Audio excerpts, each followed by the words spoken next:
Hello, welcome to Converging Dialogues. This is Xavier Bonilla. On this episode, I am very excited to bring you my conversation with Meghan Daum. Meghan is an author and journalist. She has written many pieces and many books. From 2005 to 2016, she was an op-ed columnist for the Los Angeles Times. She has also written for The New Yorker, New York Times Magazine, New York Times Book Review, The Atlantic, and Vogue. She is also the 2015 Guggenheim Fellowship recipient and the 2016 National Endowment for the Arts Fellowship as well. She is the adjunct faculty of the MFA writing program at Columbia University School of the Arts. She's written many books, including the most recent, The Problem with Everything, My Journey Through the New Culture Wars. And she is the host of the Unspeakable podcast, which is fantastic. I highly recommend everyone listen and subscribe to that podcast. In the conversation, we talk about basically the culture wars, kind of in a 30,000 foot abstract kind of viewpoint. We kind of give some examples here and there, but we really talk about the culture wars and where we're at in society with them. We start out by talking about whether we should focus on them. How much time, how much oxygen should we give this? This is something that I think about. This is something that she thinks about. And so we talk about that. We talk about some of the generational shifts that have gone on with people and how that impacts culture. We talk about progressives and some of the political aspects of the culture and within society. We talk about technological shifts and how that's impacted things. We talk about the impact of fear and loneliness. We talk about the impact of the new thought leader and people having these kinds of followings, cults, if you will, that just follow this one person. And, you know, towards the end of the conversation, we talk about really the ethics of podcasting. I think we kind of start by talking about what happens when you have a platform, what's your responsibility, what's the listener's responsibility. And, you know, I have to say, Meghan is obviously a wonderful person. But this conversation really feels like a conversation. It's not really an interview, I would say. It really is a conversation, especially the last half of the conversation was really good. It was a lot of sort of thinking out loud. And I think it was really helpful for me. I've since thought about this conversation a lot since we had it. And it was really nice to really kind of think out loud and say, I'm not sure. And she said, yeah, I'm not sure either. And well, how do we, keep having that dialogue? How do we keep trying to figure out some solutions to things? And so she's just, obviously absolutely wonderful at having conversations, thinking about things in society and with culture. And she just has a good pulse on stuff. And so I'm very happy to bring you my conversation with Meghan Daum. I'm here with the wonderful Meghan Daum. Meghan, how's it going? Pretty well. Good to be with you. Yeah, I'm super excited to talk to you. I have wanted to talk to you for some time, but before we get into it, just tell people who you are, what you do, what occupies your time these days, all that wonderful stuff. Oh, well, I'm a writer. I've been a working writer for a long time, almost 25 years. I'm known primarily as an essayist, but I've also written a novel, written a memoir, write general nonfiction. I was an opinion columnist at the Los Angeles Times for about 10 years. And I have lately become a voice in this sort of heterodox, whatever you want to call it, people mostly on the left, criticizing the left, calling for greater intellectual integrity in public discourse crowd. And I wrote a book about it, and I have a podcast, not unlike this one, called The Unspeakable. And that's where I am. Yeah, your podcast, well, all of that is great. I love your pieces. Your book, The Problem with Everything, My Journey Through the New Culture Wars, is also very, very good. And it feels sort of memoir-esque. You tell a lot of like cool stories in there. It's nice. And their podcast is great. I mean, you talk to a lot of great people. And I don't know. I think you just have like a natural talent for it. I've listened to many of your episodes, and it's just great. You're really good at it. Oh, thank you. I've always been a big radio fan. I always wanted to be the host of my own show, and I loved radio growing up. So thank goodness podcasts have come along. Yeah, people have said that podcasts are like this generation's radio, and I can definitely see the I guess comparison. There's I'm going to tie. I've told you this, I think personally, but so I'm friends with Angel Eduardo. We're good friends, and I remember asking him one time. This is last year. I said, I want to talk to Meghan, but I don't know what to talk to her about. I have no idea what to talk to her about. And he told me, he said, you'll find it. And I said, okay. So I just kind of sat on it, and I sat on it. And then I kind of like, it hit me one day, and I said, okay, I think I know what I want to talk to you about. And so you so kindly agreed to come on. So we can, I guess, start with this. Here's the main question I have. Because of everything you just said, you've obviously been, op-ed columnist and essayist, and you write about this stuff. How much, so the culture wars, as they're known, is about everything, right? Race, gender, politics, polarization, what we can say, what we can't say, free speech, I guess, whatever, right? Whatever people are exercised about this week. My question always with this stuff, when I see things online, or even not online, even out in the real world, how much attention should we be giving this stuff? How much oxygen should we give this stuff? Because in my view, the world's a big place. We have so many problems. There are so many things that we have to be concerned about. If we could put our energy into so many other things to create instead of this reactionary or this anti or whatever, I mean, I think we could make things much better, or we could push for that. And it feels like when people get kind of bogged down in culture war stuff, it's taking energy, it's taking time, it's taking attention from really, really important things that people, if they invested in it, could make a difference, or they could contribute to that. And so my question is, how much attention should we give this stuff? How much importance, how much oxygen should we give culture wars issues?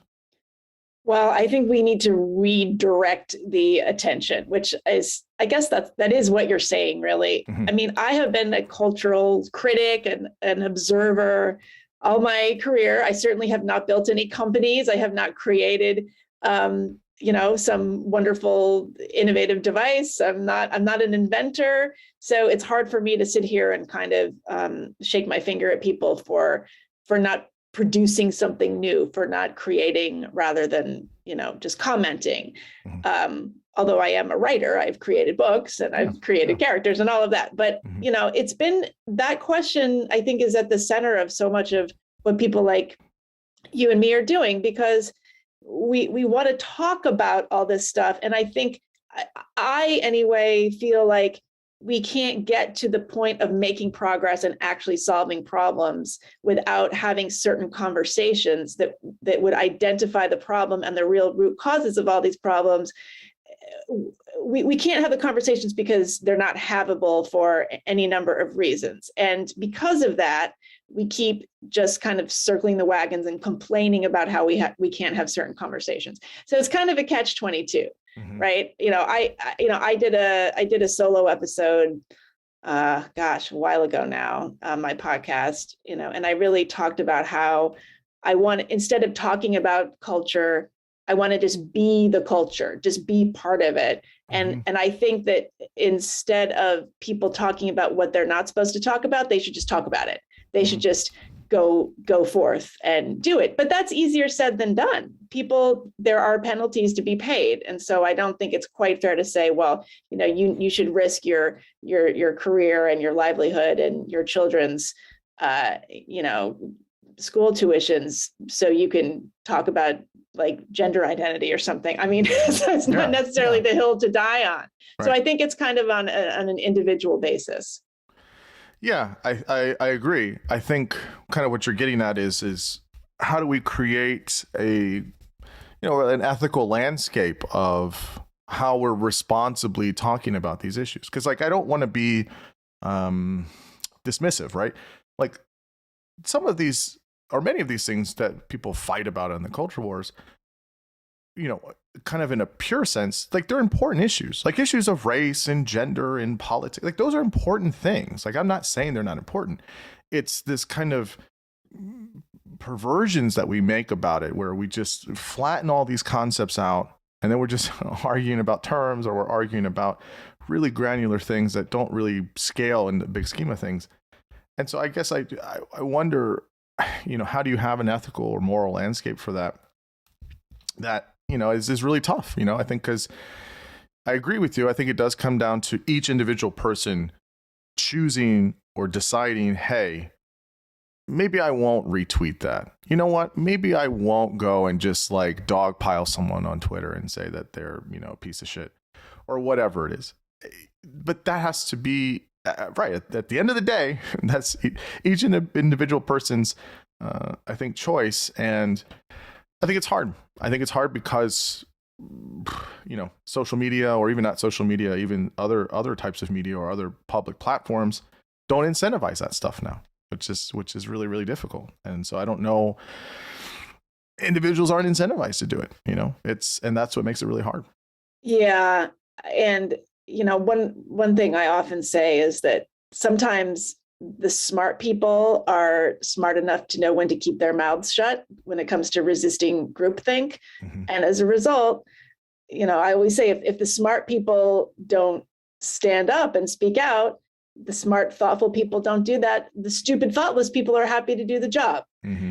And so what we have are the loudest, just sort of most reductive, most misinformed or semi-informed voices talking the loudest. And then a lot of other people are just kind of talking about things in the back channels. I mean, I think that's the real, I don't think we can say, oh, nobody wants to talk about anything. They just don't want to talk about it in public. And because there are so many public platforms now, that means something more than it used to.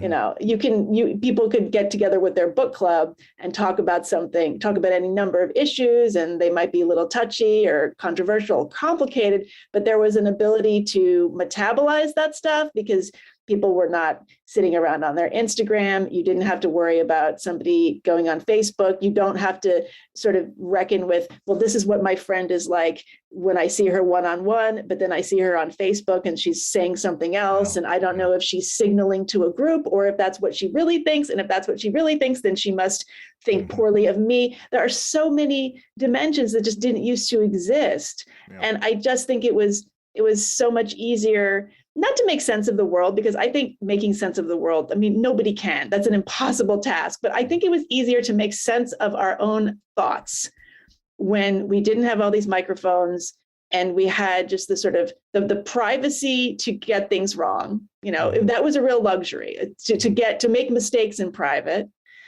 and to be able to hash things out with like-minded peers in private. Mm-hmm. Yeah, and I think that I totally agree with you on that. It's it's hard, right? Because like I'm getting older myself, and which is a weird realization for me, because now there's a generation after me now that is got all of these norms, and I'm like, oh, is this what boomers and Gen X people used to this is what they felt like? Yeah, so the millennials are now complaining they're about get off my lawn kind of thing. Right. It's I get it now, and it's not a fun feeling. I'll be honest. I'm an older millennial, so it's a strange thing for me where it's like, oh yeah, because all these norms and trends and new technology and slang, and I don't know what any of, or I know some of it, but I don't stay as current as it, and that would be weird if I did anyways. And so it's a strange thing though, because it's like I wonder, one of the things you talk about, and I think it's in your book, where you talk about how Gen X were kind of raised to be strong and to be fighters or something like that, and millennials were more about fairness, which I think is a fair. It's a generalization, but I think it's a fair framing, though.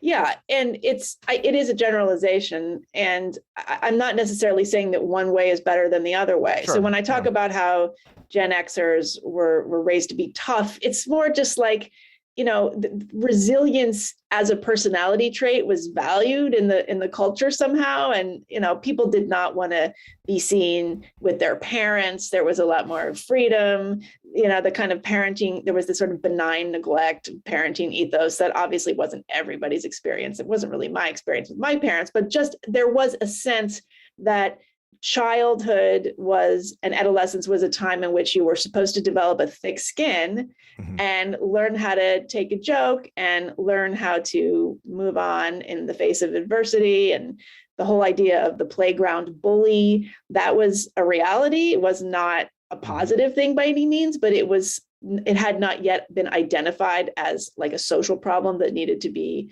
kind of reckoned with. And so I think everybody just got kind of, sort of emotionally or, sometimes even physically beat up a lot more than the next generation did. And so we really kind of started to wear our resilience on our sleeve as a point of pride. And the millennials, and I'm curious what you think about this and why this came about. There's a real almost, fetishization of fairness, the way we've fetishized our toughness.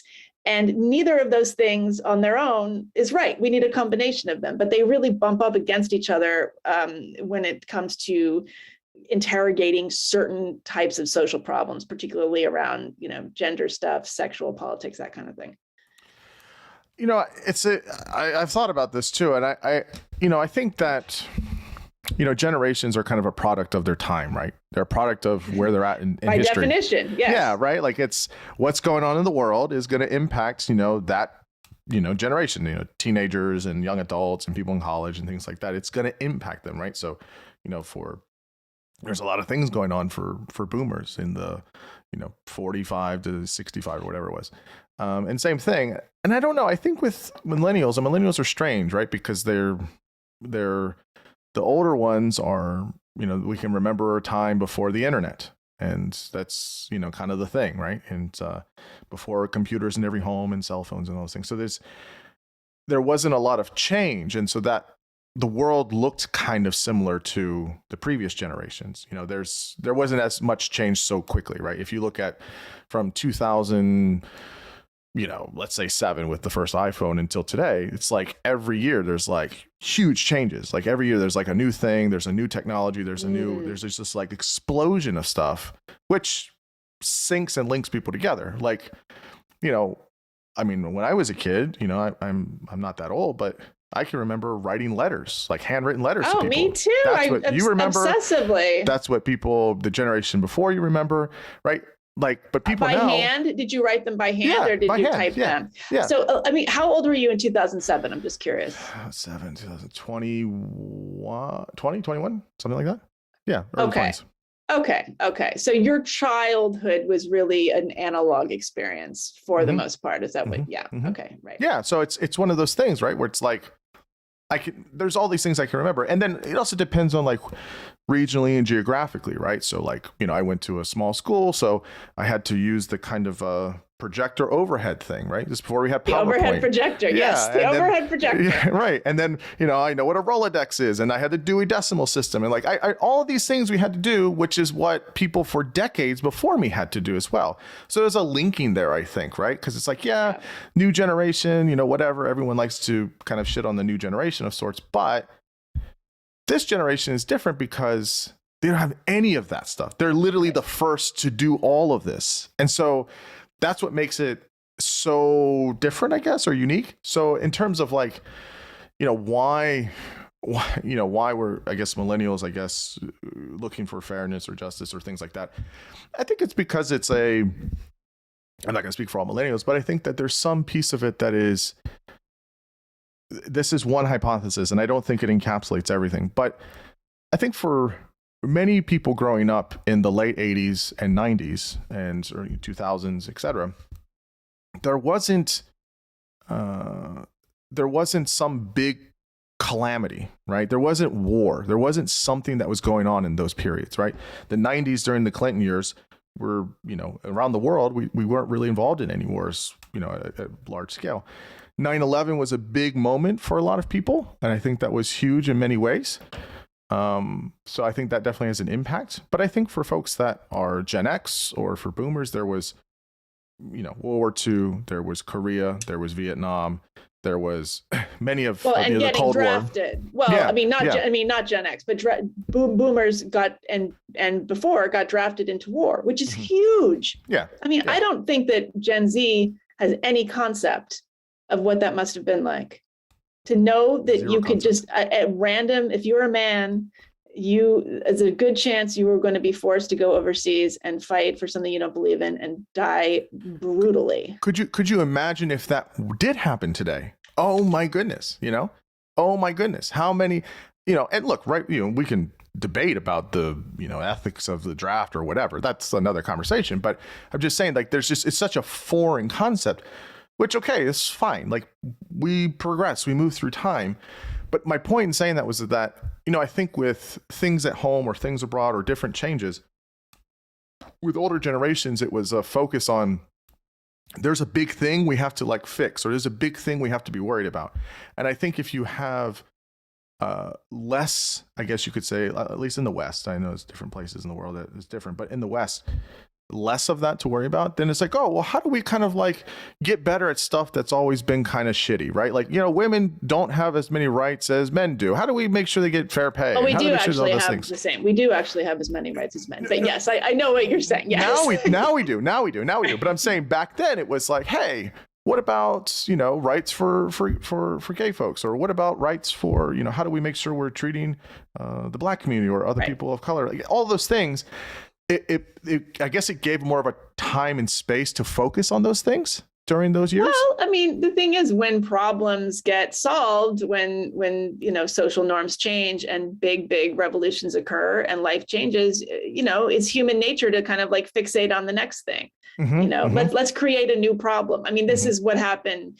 We don't have to get into this right now, but I mean, a lot of this is what happened with organizations like GLAAD, with, the gay rights movement kind of, the job was done. And so then it created this other new movement and, the gender movement, the transgender movement. So, This is very natural kind of social political occurrence in terms of like forces of social trends and movements. Yeah, and I think that it's a strange thing. It's something I've thought about. I don't have like I don't have a position strongly held on it that I'm married to necessarily. So you can tell me what you think about it. But I do question and wonder, when have we made enough progress, right? Like, when is it done? Okay, we close the shop, guys. We wrap it all up and we go home, and like that's it. Like. And I can totally hear my progressive friends being like, oh my God, never. There's always something to do. And like, sure, like, yes, in the abstract, but like, I think that there are things where it's like, take an example for like with women, right? Like, you want to maintain it. You want to make sure things, don't atrophy backwards. But like, there's now more female doctors than males. I think it's like 55. Yes, but they're not surgeons. They're not making money. We can talk about why that is. Right. But that's the point, though. It's like forever. Like, I mean, I think, okay, when you take like big scale things, right? Like having that switch, I mean, I don't have numbers in front of me, right? But I know that what it looked like in 1950 to what it looks like in 2020 or 2022, wildly different. Oh, what it looked like in 1980, 1990 compared to 2022. Yeah. And so to me, it's like, okay, like you set a goal, right? If you're an activist or if you're part of any particular group, you set a goal. How do we make progress? How do we make this better? How do we have equality, right? How do we have, equality of opportunity or whatever? If someone wants to do it, they can. There's less things prohibiting them from doing it or whatever. Okay. If that's the case and it's there, that's a win. Like you should take a victory lap and say, yes, we did this. A lot of hard work, a lot of people sacrifice X, Y, and Z, and we have to maintain it now.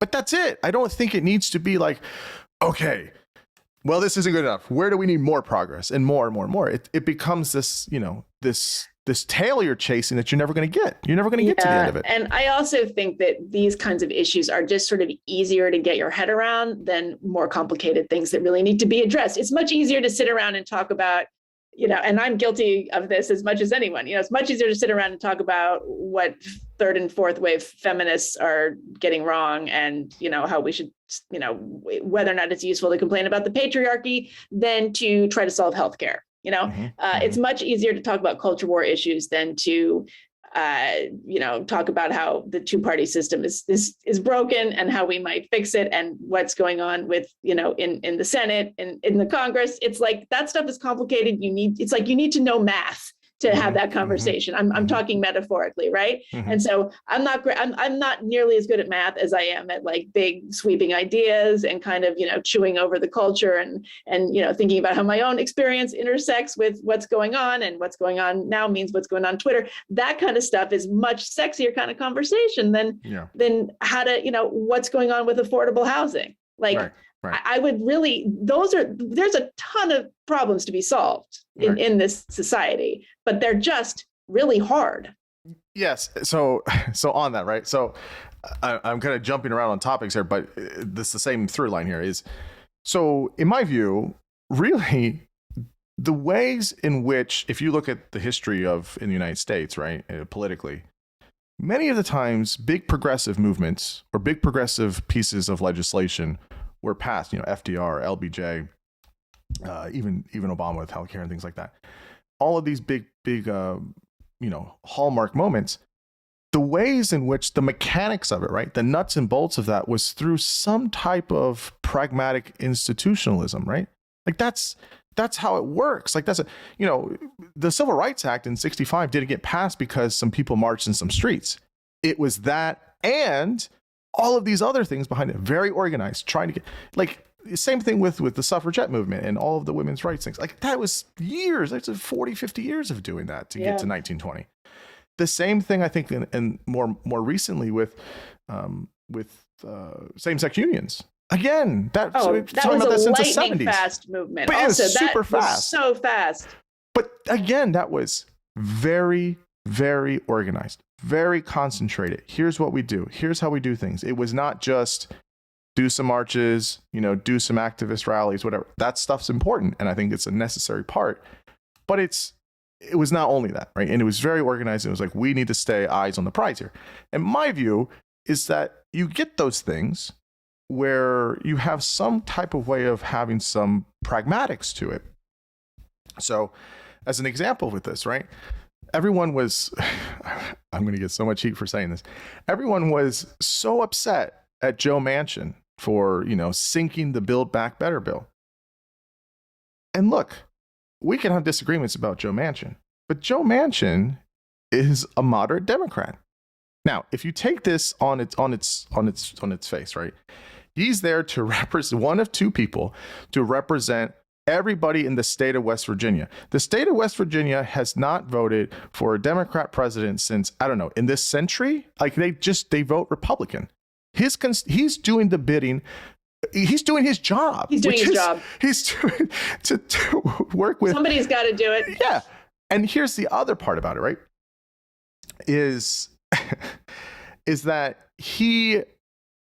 it's very fortunate that Democrats have him on their side, because if Joe Manchin is not on the Democrat side, and he's not the senator, the person that's going to run and primary him is going to be a Republican, and it's probably going to be a radical Republican, right? And that's what I don't understand. Like, I get it, maybe publicly, progressives got to do the whole thing for their base, blah, blah, blah. They got to pick on Joe Manchin. Fine. But that's the point I don't understand, is like, that's how you do things. There's a pragmatic way of trying to get things done. And I think his larger point, now I disagree with him on what he wanted to reduce, right? Which was the child tax income payments or whatever it was. Like, I disagree with him on that. But the principle of what it was right. We can't spend $6-7 trillion in 1 year. That's insane. Inflation's like 7%. Like, that's insane to do. Like, just by any period. We didn't do that in the Great Depression. We didn't do that at any other recession point. That's nuts. So I agree with him in principle, right?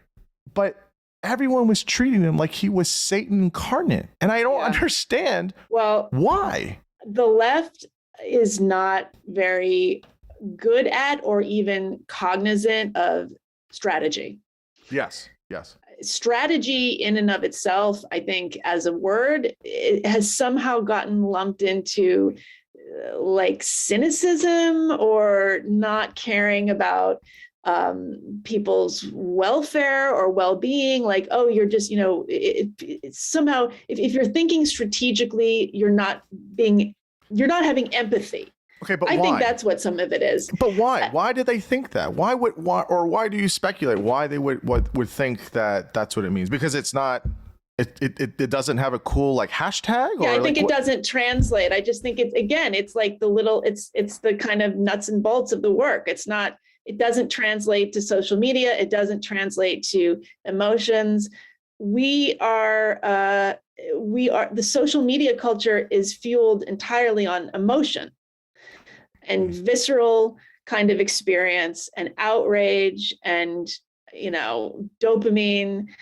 And all that stuff is completely, counter to actually getting something done and figuring out a long-term plan and patience, by the way. I mean, people also don't have any attention span. I mean, the ADD, and I'm talking euphemistically, but a lot of people have the real version of it. I mean, it is at historic levels. Back when when television first came around, right, in the 50s, it's like, oh no, people are going to lose their attention span. And then, everything got faster and faster, and unscripted TV and reality TV and video games. And oh no, there was like an attention span crisis. And it's beyond crisis now. It's just the way people's brains are wired. You can't have a pop song with a second and a half of a kind of chord change progression that doesn't have like something that's absolutely smack in your face part of the song. I mean, it's actually this is a total tangent, but it's really interesting, like the way even pop music has morphed into something with absolutely no oxygen in it. Yes, I fully agree with you on that. So if you can't, you're right. So what I'm saying is, like, if you want to talk about a long-term strategy, that's not something that people on Twitter or even on Facebook are really going to be down with. The algorithm won't favor it, and so we have a lot of shouting, and that's why AOC is a media star, and Joe Manchin is a pariah. Right. So I guess, okay, so I mean, I pick on social media, but I actually don't think social media is bad. I mean, I think it can be, but I think there's a lot of good uses for it. I guess in your opinion, right, from your vantage point and, how long you've been doing this stuff and writing about this stuff, is this a social media problem, new generation thing, or is this just like a human thing? Like, certainly whatever this version of it was, and I know people love to think that the time they live in is so different. It was not like this back. And like, yes, in many ways that is true, but in other ways it's not. Like, how much of this is just growing pains of the new generation or the new decade or whatever, like, and it's a human thing? Or how much of this is really unique to, younger generations or the moment we're in or things like that? How much of that do you think we can parse out? Wow. Well, I'm curious what you think. I'm going to just give a really boring answer and say, I think 90% of it is this digital media economy. I mean, if none of this existed, obviously different generations have different values. But if the internet had not come along, what would be the sort of characterological profile of millennials, like, or Gen Z? Like, what would we be fighting over, and in what way? I mean, I think that some of the same issues would come about, but I think that they would play out in a way that was much more easily processed. I mean, I think we could, it's very likely that a conversation around policing and race would have come up sooner rather than later. But if we were having that conversation without, viral videos that misrepresented situations and people overreacting on every possible side, I wonder, if it would just be, we could kind of find our way to thinking about improving it a lot faster. Yeah, I don't disagree with you. Maybe we might disagree on the percentage. I don't know if it's 90%. It feels that way most days, but I don't know if it actually is. I don't know.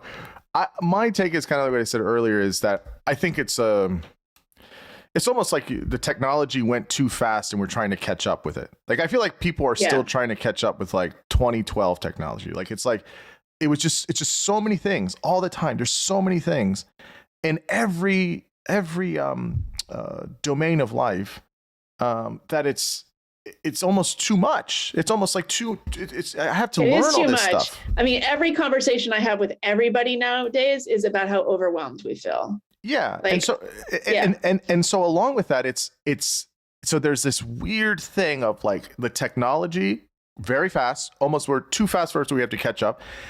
And many of the things that technology is doing is it's just a strange thing to think about. If you were to go on a time machine and you go back to like 1840 and you were to be like, hey, in 200 years, almost 200 years, you're going to be able to literally read anything anyone's ever written in the palm of your hand. Be like, wow, can we get that right now? I could just do so many things. And that's a great thing, right? But it's technology's rapid explosion and how that has impacted various forms of media or of information is another big problem, a huge problem, because how do you teach and train humans to basically parse out information? Like that's literally a new skill we have to learn how to use. It's not how do we read information. It's not how do we gather information. It's how do we funnel out bullshit from like real things that we need. It's media literacy. It's a new form of media literacy. That's a new skill. That's something that I didn't have to learn not in that way when I was younger. That's not what you had to learn. Again, not in the same way. It's because of how accessible and how fast, and then with globalization, how everything connects. Yikes. Yeah. Like, could you imagine if there was Twitter during, at any historical point, 9/11, LA riots in the 90s? Gosh. Yikes. Like, oh my goodness, like, wow. And so, and the other problem here is that because of that, there's like 28,000 or 28 million different data sets. So you have your information, but I have my information. I have my data, but you have your data. I have my sources, but you have your sources. Do the research. Well, okay, I do it. Well, no. You got to do it where I do it, because that's suspect, right? You can't do that. Oh, which becomes a bigger problem with institutions, right? I'm a big proponent of reforming institutions. We should save institutions. Not everything should be on a podcast. I'm going to, shit on my own thing on my own podcast. Not everything should be on Substack. Not everything should be on YouTube. In the way of there are things about institutions that are important, because it's not just information gathering. It's also how you synthesize things. It's how you have output. It's how you have training. It's how you have mentorship. It's how you have a culture. Social. It's how you have a cohesive culture and some sense of community. Yeah. And some sense of being a part of a larger world. Yeah. Right. I mean, there's that connection piece that you just can't get with that stuff. So I think all of that is, a huge piece of it. Right. And I think it's interesting what decides to kind of come to the surface for that issue. I think the problem we're having now, particularly with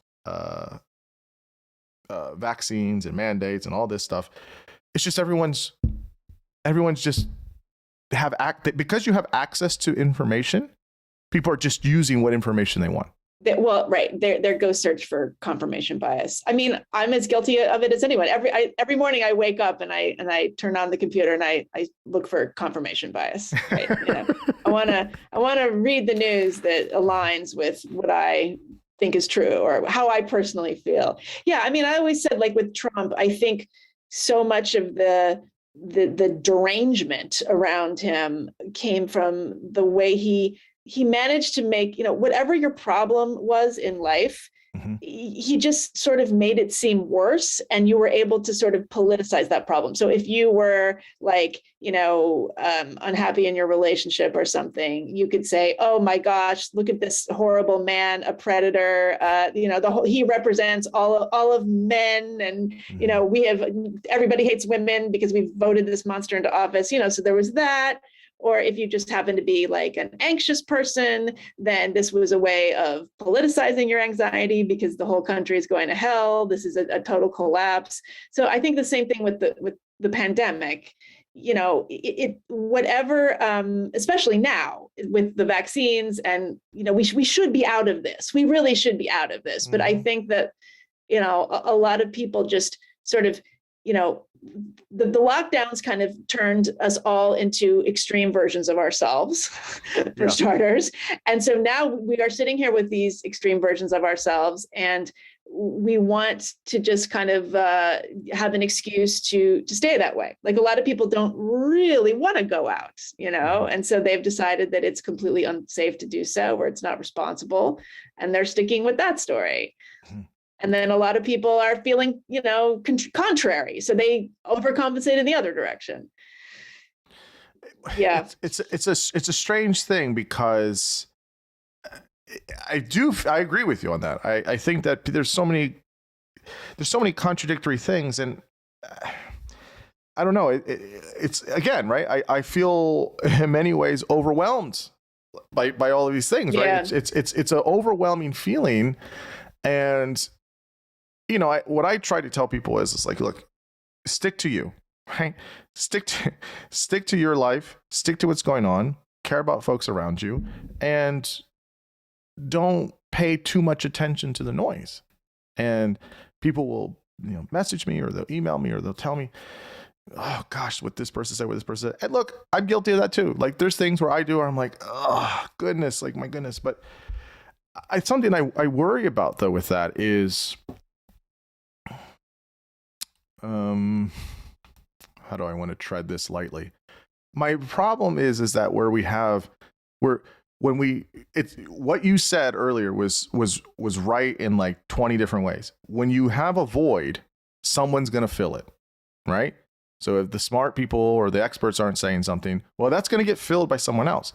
The problem becomes, if you can take that another way, right?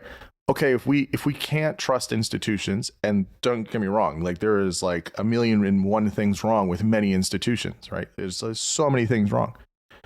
What happens is that we start what it feels like is kind of evolving here, is people are having their own mini tribes. There's like a bunch of tribes now. There's a bunch of followers. Yeah, it's There's beyond tribalism. Yeah, it's little. Yeah, exactly. They've little, gotten smaller and smaller and smaller. Yeah, little phylums. You'll have these intellectual thought leaders, these people in the public, and they will start to find a thing, and they just drive home on that endlessly, right? And again, there's plenty of incentives, including financially. But I think the status piece of it, that's such a huge part of us as social animals, right? Is this status thing. And I think it's a really good thing in many ways, but it can also be super pernicious, because it's like people are catering to that. And then what happens is they double down. Like, you can't say anything anymore to someone and say like, hey, maybe you got it wrong. Or, hey, you know what? Maybe that's not. It's so hard for people to have this, like, because it's a hard thing because they're not really doing what they claim to be doing, right? There's no epistemic humility. What it is right. I need to just cater to all of these people that are giving me money in my Patreon account. Well, it's audience capture. Yeah, I think audience capture. A lot of those people coined such terms as audience capture, and now they have been captured. Yeah, and I think people want status. I think you're right about that. And they also want affiliation. Yeah, they want to feel like they belong to something. I mean, what I write a lot about in The Problem with Everything is I think that, a lot of that book has to do with women's issues and the way feminism kind of got co-opted. But I think that the reason that a lot of otherwise critical thinking people started to say things and complain about social problems that they knew sort of didn't exist, and they knew they were being sort of bogus, but the social penalties for not going along with that were such that they just couldn't tolerate it. People, I think it's very much human nature to want to be part of a tribe, you know? And so I can see how, especially with these political issues, and if you become, I know we're not talking about anybody in particular, but if you become a YouTube star talking about COVID and about how the vaccines are problematic in all these ways, that's going to be very hard to walk back just on a psychological level. And you would lose your audience. I mean, this is, the I Don't Know show on YouTube does not have a lot of subscribers. No, it doesn't. No, it doesn't. Well, especially if you already have a history of being ostracized from other places, historically, right? Where it's like, oh, we don't want you for a second. So you're if you got a hammer, everything looks like a nail, right? It's that kind of thing. And to know the pain of being cast out by your own side, of course, is to know a great deal of pain. And those people who have experienced that, it makes perfect sense that they would be terrified to have it happen again. If someone had, that I totally, lots of empathy for that. I really have that, because I don't even think it's just painful.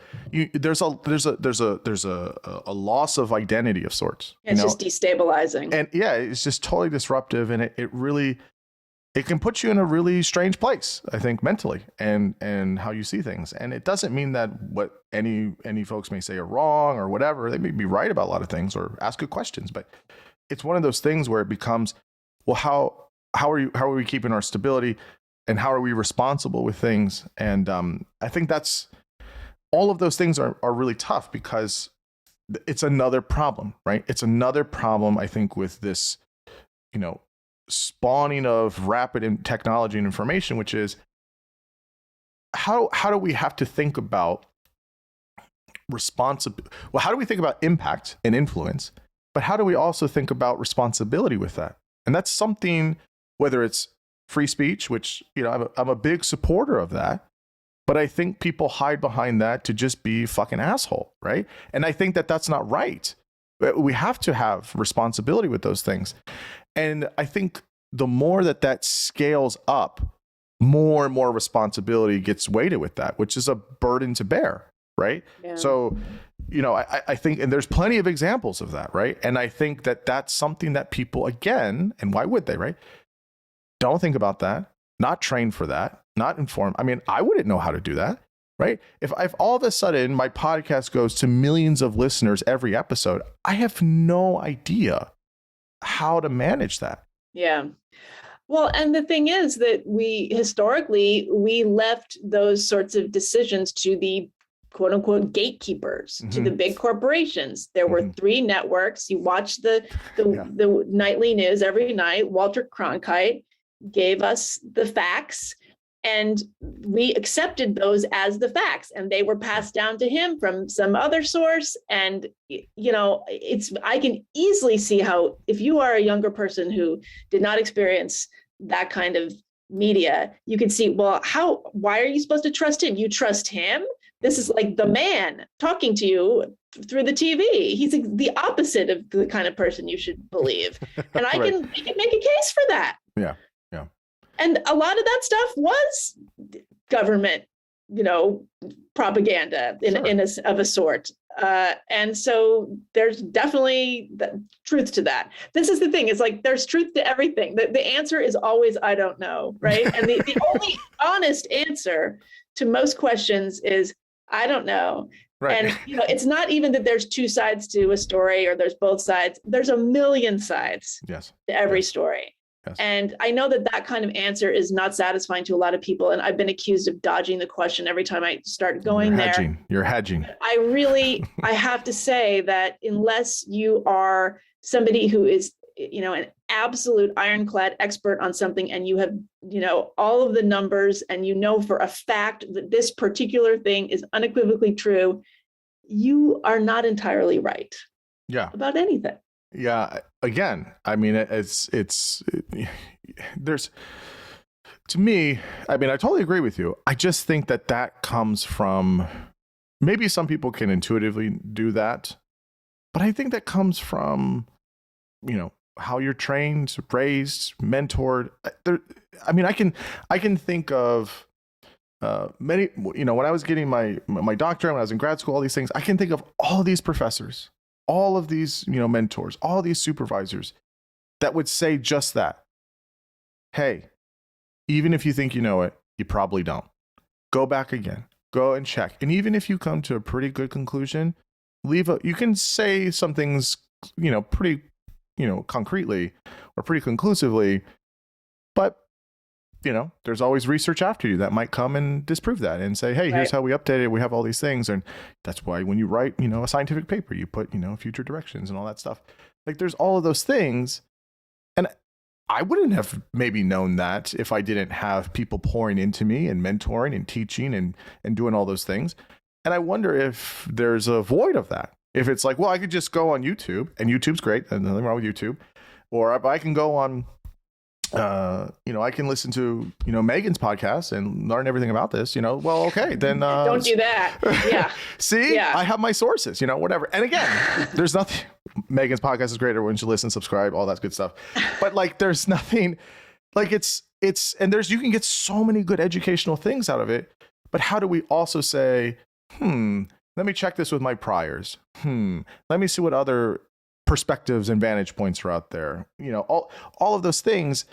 And the I don't know is not going to go on a t-shirt. It's not a good slogan. It's not a good hashtag. It's not sexy. But it's chaotic because it's chaotic. This is why people are into conspiracy theories. Yeah. Because they want there to be a simple, neat answer to something unfathomable. It's unfathomable to think that 9/11 could have happened the way it did with, all these different moving pieces. And so we can buildings don't fall down that way. I mean, that's what I was told. So we can construct a narrative that requires there to be such a high level of organization and agreed upon keeping your mouth shut. Somehow all these people are in on the conspiracy, but nobody's said anything. I mean, that's a ridiculous construct, but the chaos of the thing in and of itself is so intense that it's easier for people to kind of build this other kind of, create this other story around it. But I'm curious, so like, do you see patients or clients or like, what's your kind of, what do you think about the kind of just the sort of human piece of this? Like, are we wired as humans to want to have a coherent story that we can attach to any given situation? I think my answers to these, if I'm speaking in generalities, is pretty bleak. I think many people are alone and afraid. Yes. That's my, reductionistic answer. To expand a little bit on that, I think people are afraid, and the fear system and for humans and the brain is really important. That's how we've literally survived for, however many millions of years we've been on the planet. So, but I think it just gets hijacked and it gets influenced by all these other variables, technology, information, modernity, etc. But, it's the fear of, I don't know something. It's the fear of, I don't know this person or this group. It's the fear of, I don't know this information. And when we don't know something, it's feeling around in the dark.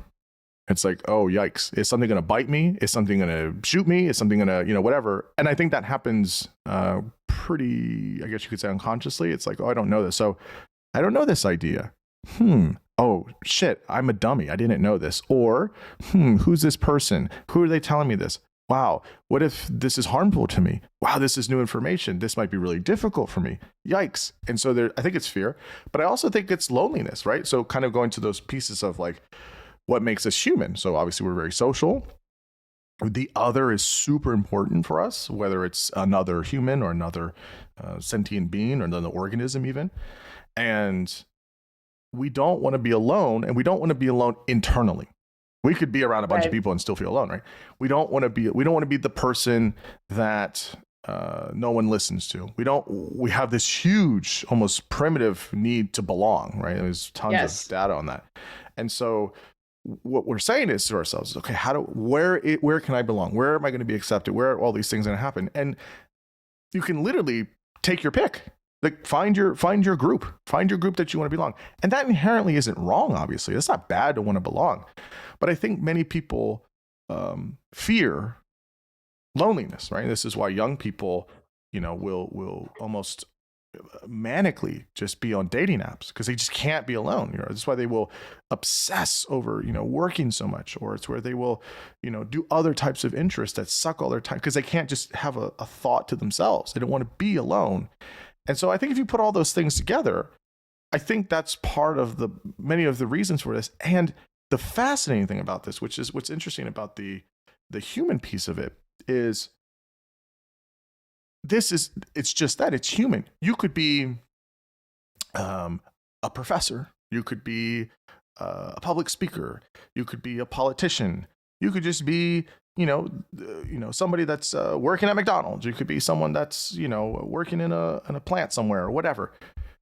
Everyone has these things. Everyone wants to not feel alone, and everyone wants to feel like things are okay, that things are a little bit safe, that there's less fear going on, and they want to feel comfortable. And so I think it transcends personality differences. I think personality types. I think temperament, style, etc. And I think that's, again, it's reductionistic, but I think if there's other things you could pull from that, but I think that's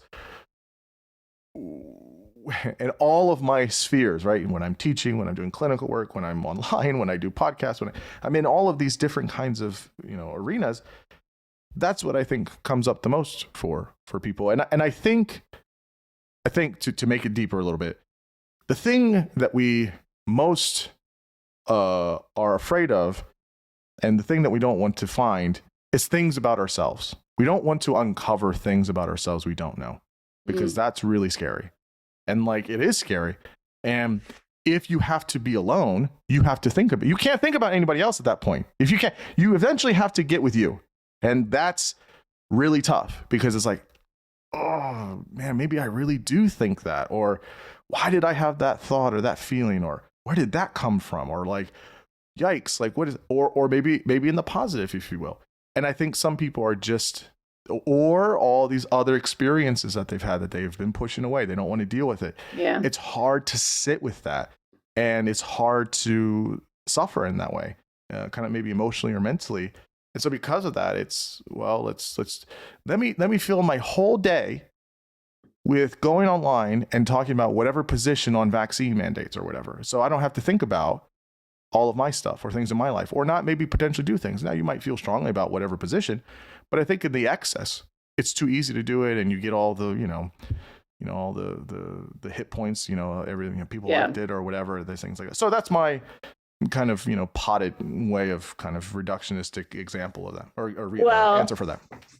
I mean, you have essentially described the undergirding of my book, The Problem with Everything. I mean, people say, what is the problem with everything? And I ultimately say it's that we can't be alone.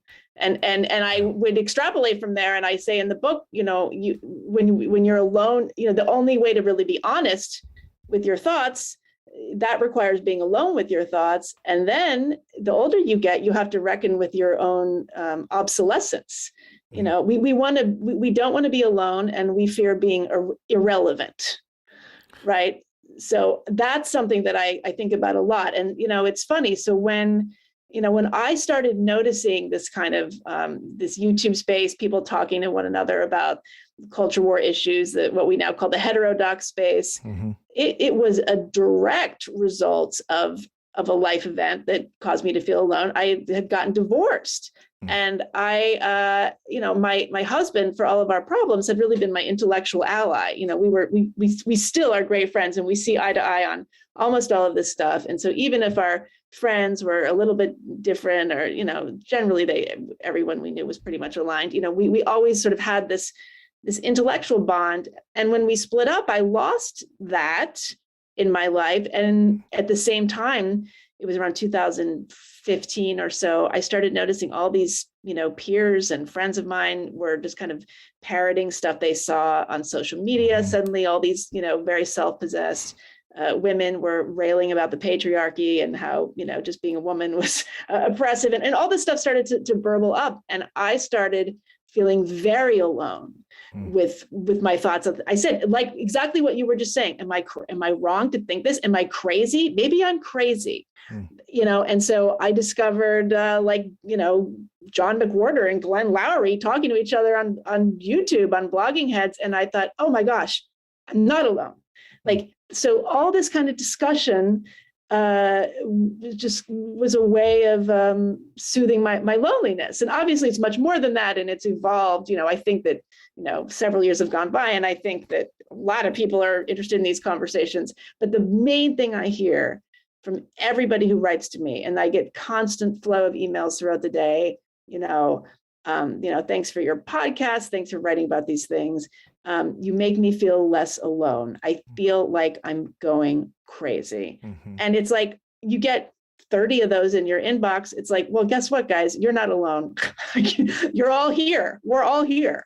Yeah. But we're kind of experiencing this in our little pods somehow. Yeah, I fully agree. And, I can, I remember you mentioned your book and hearing you say it now, I can imagine, how alone that has to be with you, someone that losing a marriage is a big loss. It's there's a part of you, that goes, it's huge, and so that's really tough. Even if it ends, acrimoniously or something, it's still a loss. There's a loss of you and stuff, but also that loss of, connectedness with some of these things. That's what with a marriage, that's what it is, right? It's a partnership at the bare minimum. And so when you lose someone that's kind of your partner to say, hey, what do you think? God, you think about this or whatever? Just not having that in that same way is a loss. And I would say that people feel lonely, but the answer isn't more loneliness to contemplate things. I think that there's, Hannah Arendt, the German philosopher, makes this distinction, and she's, kind of quoting from other people too, but has her own thoughts on this, is, she talks about this difference between solitude and loneliness, right? We need solitude, but not loneliness. Loneliness for her, she thought it was down the road towards totalitarianism and things like that because of how negative it can be. And I think that's right. And I think that we see that, right? We start to find other ways of gaining control, gaining power, gaining influence, gaining status out of that. And I think if you have solace, you have solitude, there's the contemplative life there where you can be introspective, you can try to ponder things about yourself, deal with many of the hard things, and be better for yourself and then for other people around you. And that's, I think, a little bit fundamentally different. And I think that's where we all need periods of that, right? We need to belong, but it doesn't mean we need to be with people all the time. We need moments of healthy, I think, solitude. There's a big difference there. And, I think that, a lot of people feel that. And I think when you take it at an individual level, the people that come to my mind that are very zealous about their opinions and have their own groups that they've created, a lot of those folks, not everybody, they usually have some in their history personal difficulties that maybe they haven't ironed out, personally. And it feels like they're trying to do it kind of publicly. Like, I don't want to deal with all this, so let me just get everybody that thinks like me now that I've been wronged by fill in the blank. This person, this group, this institution, this whatever. And now I can make a bunch of money off of it and I get all these things. And it feels that way. I could be wrong on that, but I can think of a few people that come to my mind that it's like, have you dealt with that? Maybe you haven't dealt with that. Maybe they have. I could be totally wrong. But it's like, have you really taken time? Have you really, sat down and dealt with that and gone through how much that hurts and how that's painful? And when you don't, well, that's just it, right? I'm alone now. So what do?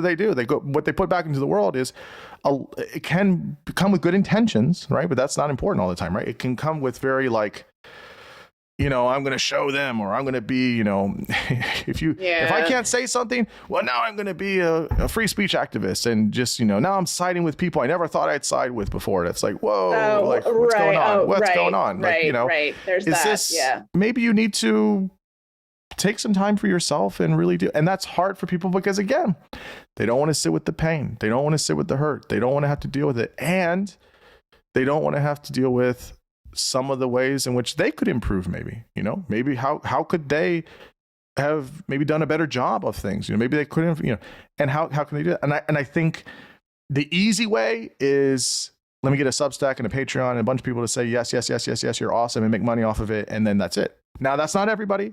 I'm not saying that's everybody, but I think that is some people.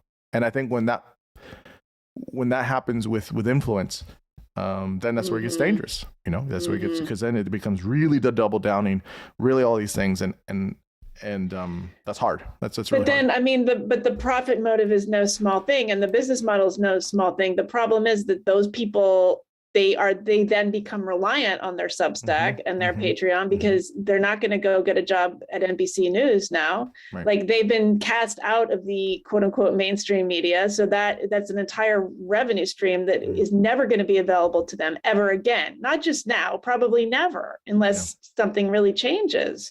Yeah. So it's really becomes a matter of your livelihood. I mean, this is something I struggle with constantly with my podcast and the various things that I'm trying to do. And my motto, it's obviously ironic, is nuanced AF. But it's a good slogan, though. I mean, that's good. You need some of that. It started out as a joke. All the best things started out as a joke, right. And then someone was like, actually, that would be good.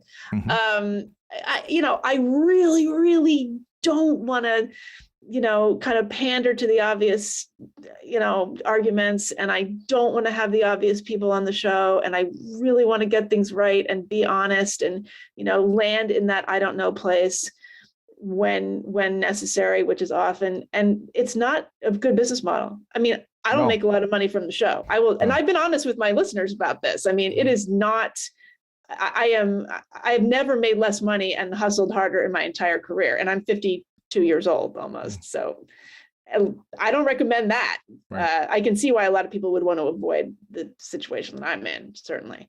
Yeah, it's like it's not exactly the same, because I think there's less kind of ethical parameters with it, but it's like musicians, right? If you want to make the kind of like music on the computer and verse, chorus, verse, I mean, there's nothing wrong with that standard. But if you want to just make quick money and whatever, and you can do that. But if you want to like really pour your art into things and really try and get something out, I mean, I know friends of mine that are in bands and all these things, and they've been doing it forever, and they have to always have like their job that pays their bills, keeps their lights on, and then do the thing they really love and enjoy. And that's and then there's a whole thing, struggling musician, that's kind of glorified now, and there's that whole thing that people make money, it's whatever, right? But that gets old as one gets old. Yes. So, right. I mean, I think that's the thing with somewhat similar with podcasting. I think the difference there is that, I think about it every single day. How many, I don't know how many I've released. I've released 109 episodes, I think. Every single time I ask somebody to come on, I usually like their work, or I like their perspective or whatever. And I try to get very different people of different opinions and things like that. But yes, I've had people that are controversial. I've had people that are, for some may walk that line, or for some they're, evil, incarnate or whatever. And okay, whatever, that's fine. But I try to keep it on the person and their ideas, even if I very much disagree. But every time though, when I'm speaking, when I'm doing it, when I'm asking questions, and then afterwards, I'm trying to always think about long term. 10, 15, 20 years from now, can I and other people listen to this and say, that was done in good faith with the best intentions? Maybe I got it wrong. Maybe I messed up. but I tried my very best in every single conversation. It's a stamp of sorts of wow, that's that so moment. interesting. I never think about how my conversations are going to sound 10 or 20 years from now. That's very admirable. I'm mostly worried that it's not recording, that the interview is not actually being recorded.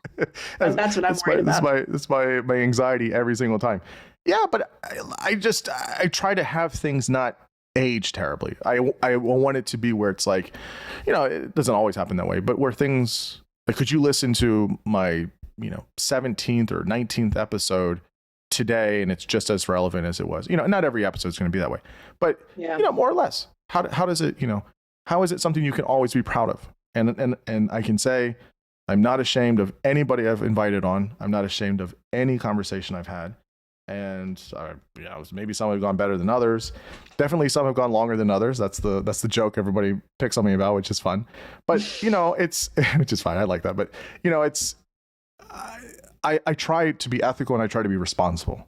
And doing that will make me no money.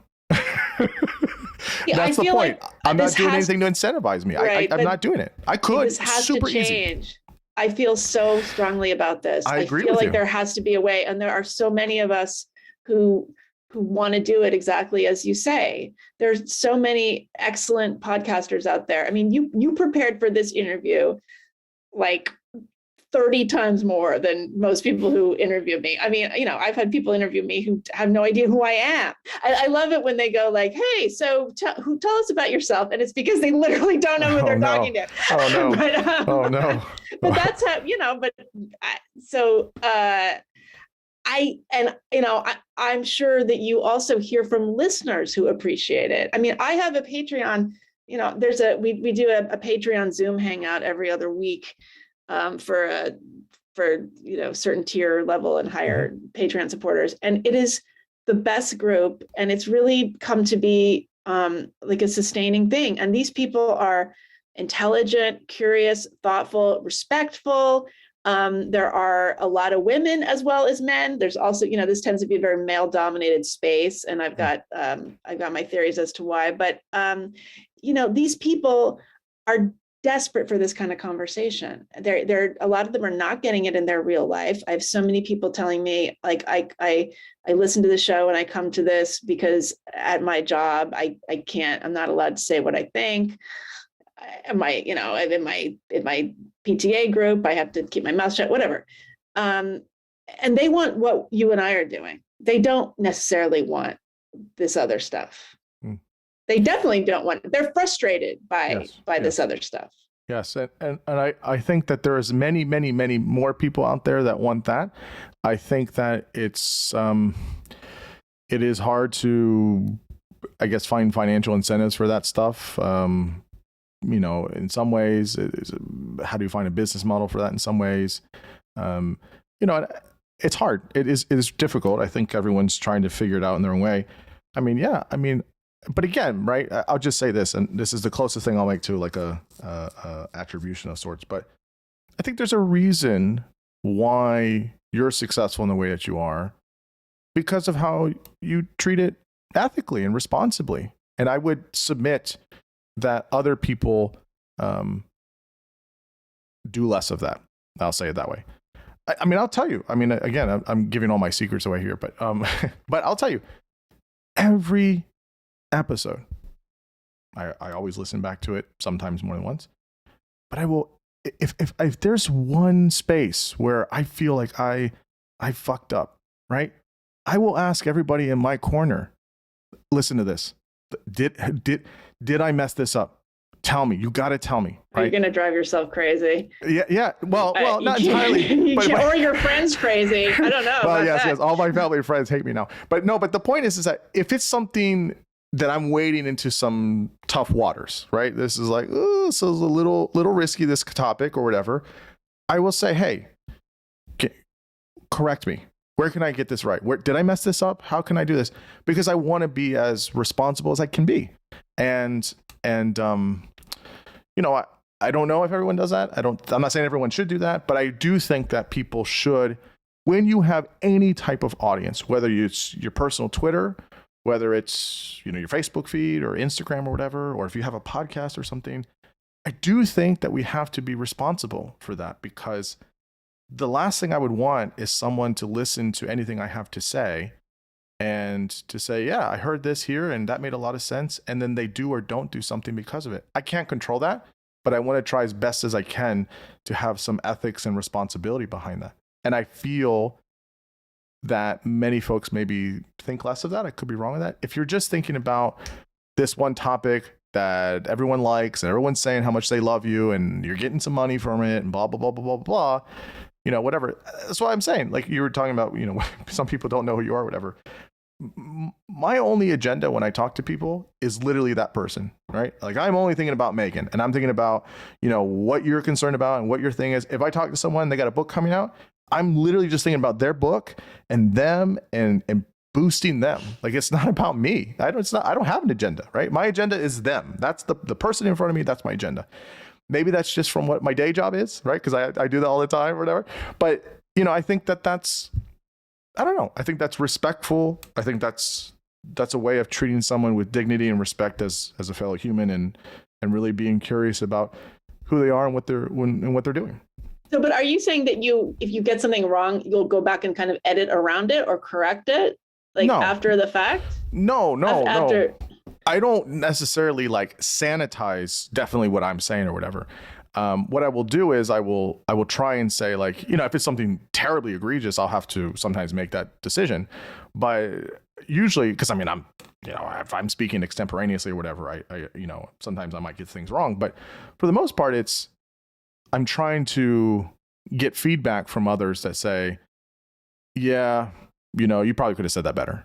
Or that might get read this way. Okay. And then, there's been very few occasions where I've edited things out that I've said, but mostly it's, okay, how can I improve? How can I get better? Now, what if the guest says something that is wrong? So that usually depends. It'd have to be pretty bad. But if someone wants, so usually, so that's something if someone says something, we're touching the nuclear rods on some issue or whatever, right? Or they're touching a third rail or something. If a guest wants to dig their own hole, that's on them, right? I guess I'm always worried about what's my response, right? Yeah. Was I chuckling and laughing along and it was insensitive? Okay, that's going to come on me. If it's something where I'm like, you know what? I'm not sure I see it that way, or what was my response to that, right? And that's kind of where I put myself. But I want people to say their opinions, and I haven't really had that experience where. But I mean, if they say something that's wrong, like if some statistic is wildly wrong, or they just misstate some kind of fact, how do you handle that? Most of the time, they'll tell me. Because I talk to people that aren't in my field or whatever all the time. So if I talk to a paleontologist or something, they'll be like, I totally got that wrong. It was actually 1852, not 1853. And it was this person or whatever. So you have good guests. Yeah, you have ethical guests. I try. But, I'll either put in the notes or as a kind of footnote, or sometimes I mention in the intro and I'll say, this person, said this. I've had a few people do that. They will get really, really particular. Like, I got this wrong. Please fix this. I'm like, yeah, sure. If it's something factually wrong or something like that, and that's good. It's nice to see that. So I think it just really comes down to what you said earlier, the individual. How is the individual person choosing or not choosing to navigate some of these things? And I think that's different for everyone.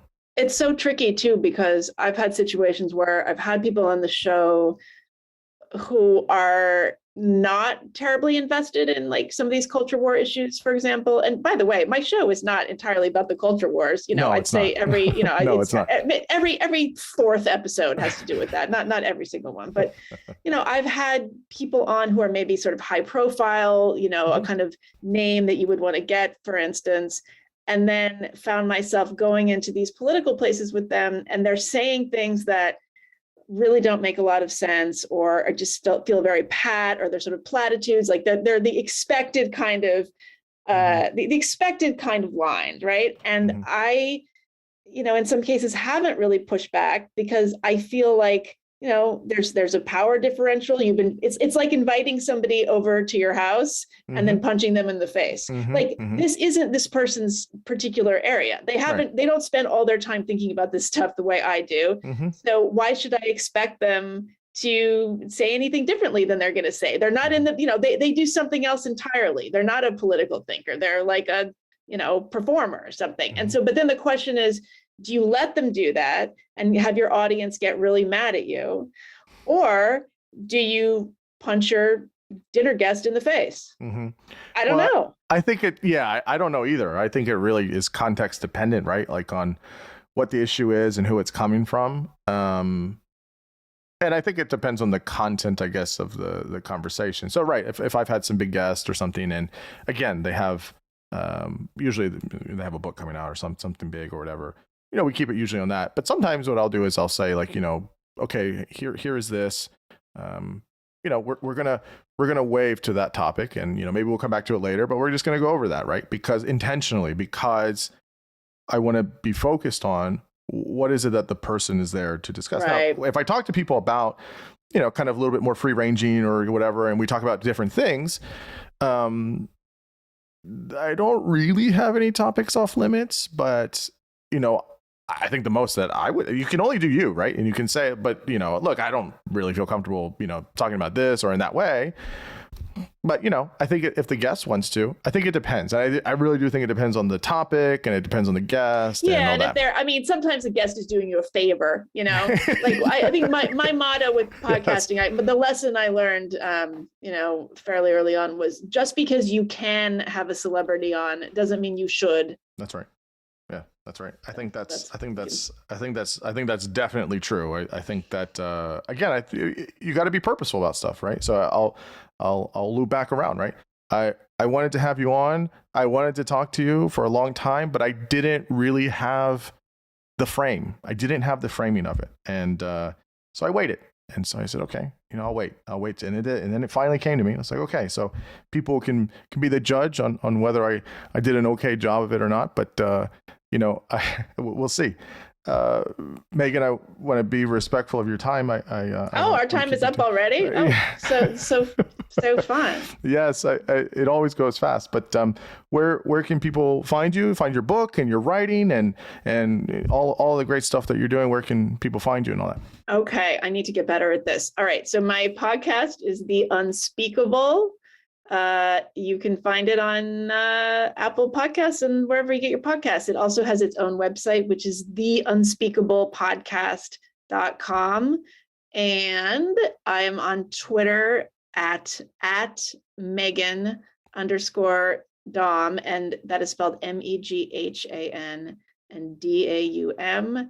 And my book, The Problem with Everything, My Journey Through the New Culture Wars, is coming out in paperback February 22nd. I don't know if that is before or after. I was just going to say the book is just coming out in paperback, which is, I guess there's been some delay on that. No, it's because this book came out it's funny. It's unusual for that much time to go by, but because of COVID and then the election and a bunch of stuff, it just didn't come out in paperback till now, but it is. And there's a new foreword. There's new material in there. So I wrote a foreword kind of talking about what happened in the aftermath of publishing that book. And that was definitely, to have been like a media darling, and then, to get panned in the New Yorker after having written for the New Yorker is quite a destabilizing experience. So that's been, but it's been really, really fascinating to kind of see what's happened in the 2 years since the book came out and talk to people about all this stuff. So that's me. No, that's great. Meghan, you were, absolutely lovely to talk to. I could talk to you for hours. You're such a treat to talk to. I really get a lot out of it, and I'm pretty sure listeners will too. So thank you for having me, and thanks for doing the podcast the way you do it. It's important. There needs to be more of us. Yes. All right. Thank you. Appreciate it.